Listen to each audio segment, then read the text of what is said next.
The year is 2026. Right here, in Seoul, the war for AI sovereignty is, well, it's heating up. I'm Jay. And I'm Min. We're right on the front lines, and what we're going to do today is lay out the battle plan, how a small guild like ours can actually take on the global titans of AI by hunting the demons they've hidden inside their own code. It all kicked off with this, a single line from Larry Page, one of Google's founders, aimed right at Elon Musk. This wasn't just some random comment. This was the first shot fired in what became a massive civil war between the archmages of AI. Whoa. Speciest? That is a seriously loaded accusation. Especially, at a birthday party? Exactly. See? This wasn't just two tech guys debating over drinks. This was the moment the battle lines were drawn, the very first spark in a war of ideas that would split the entire AI world in two. Okay, so fast forward to today, Jay. What's the situation on the ground? What does this battlefield actually look like for us here in Korea? It's pretty brutal, honestly. You have to understand our world is defined by two things. A ceiling, this impossibly high barrier of general smarts set by the global giants, and a cultural moat, this deep, defensible trench that protects our home turf. Okay, check this out. These are the latest scores from the Korean CSAT. The insane college entrance exam that basically decides your future. Google's Gemini 3 Pro. It scored a 92 in math. That's top 1%. Better than almost every human student. Wow. Okay. So what about our models, our best ones? It's a disaster. They're scoring in the 20s. And that right there, that's the ceiling. It's an untouchable wall of raw intelligence, and it proves that trying to fight these guys on their own terms, it's just a suicide mission. So if we can't even touch that ceiling, what's the move? How do we even begin to fight back? Simple. We don't attack the ceiling. We defend the moat. See, when it comes to understanding the subtleties of Korean culture, honorifics, legal context, even just getting our jokes, our models, like Hyperclova X, think they run circles around the global giants. They're clumsy here. This is our home field advantage. All right, I get the strategy. Play to our strengths, defend the home turf. Makes sense. But take me back. Where did this insane technology even come from? How did this whole war get started in the first place? To get that, you really have to go back to the beginning, to the origin myth of the deep learning revolution itself. This guy is Geoffrey Hinton, one of the godfathers of AI. So back in 2006, he was obsessed with deep neural networks, these AI models that kind of mimic the human brain. The rest of the world had pretty much given up on them, called them a dead end. But Hinton, he was convinced they were the key to everything. And then you have his student, Ilya Sutskever. In 2012, his team built something called AlexNet. It entered this huge image recognition contest and just destroyed the competition. It was this massive, world-shattering moment that proved deep learning wasn't just real, it was unbelievably powerful. And I'm guessing that's when the big tech companies started paying attention? Oh, they did way more than pay attention. This is when they started going to war over it. And that led to what we call the Great Schism. Right after that whole specialist fight, the philosophy split. On one side, you had Google, who basically wanted to hoard this new power for themselves, and on the other, a brand new group formed, OpenAI, with Ilya Sutskever as a co-founder, saying their mission was to share it with everyone. Two empires with two totally opposite ideologies were born. Okay, but if you're telling me it's just these two Goliaths, Google and OpenAI, slugging it out, how does a smaller team like us even stand a chance? Where do we fit in? Because a third faction rose up, a different philosophy that wasn't about controlling power or distributing it.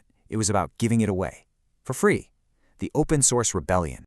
Meet Jan LeCun. He's another one of the godfathers, and he's the chief AI scientist at Meta. This guy is a true believer in open source AI. He thinks this technology is just too important to be locked up by a couple of corporations. It belongs to everybody. He's always been this powerful voice pushing for openness and sharing. Hang on, Llama. Are you saying Meta just leaked its own model? Like they just dropped the keys to the kingdom on the internet? For real? Well, technically it was a leak, but the whole community started calling it Prometheus's drop. In an instant, every developer on the planet had the raw code for a super powerful AI model that they could tweak and build on. That was it. That was the moment the giants lost their monopoly on fire. It's the whole reason we can even be in this fight. And this flood of open models let us do something we could never do before. It let us poke and prod these systems, really look under the hood. And we found something, a fatal flaw, a demon sleeping deep inside their architecture, just waiting for the right words to wake it up. A critical vulnerability. Okay, now that sounds like a target we can hit. So here's the point, right? This whole time, the race has been all about building bigger and bigger models. But that obsession with size forces us to ask a really important question. Min, is bigger always better, or does being that big just paint a giant target on your back? Let's take a look at that weakness. Whoa, Jay, what am I looking at? This seems really intense. It is. This is what's known as a jailbreak prompt. Think of it like a dark magic incantation.